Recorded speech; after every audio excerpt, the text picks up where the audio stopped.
ਆਪਦੀ ਸਾਈਡ ਤੇ ਚੱਲ ਇਹ ਸ਼ਹਿਜ਼ਾਦ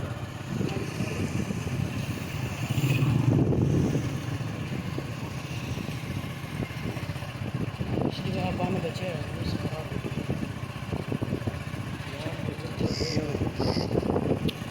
ਲੋਕਾਂ ਦੇ ਘਰ ਉੱਜੜ ਗਏ ਨਾਲੇ ਪਾਣੀ ਲੋਕਾਂ ਦੇ ਘਰਾਂ 'ਚ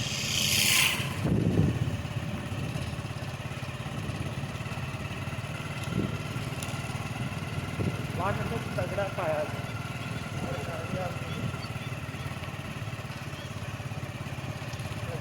वीडियो मैं वीडियो नहीं भेजता मैं भेजी दूसरी होवे कि बंदे हाले भी मुझे मकान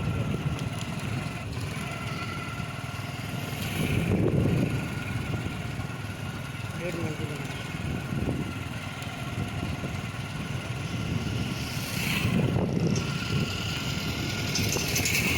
ਘੰਟੇ ਵੇਲੇ ਵਿੱਚ ਬੈਠੇ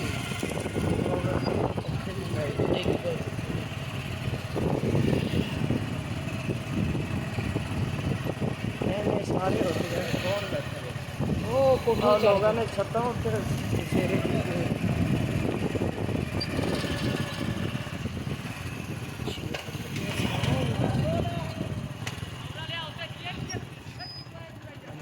बंद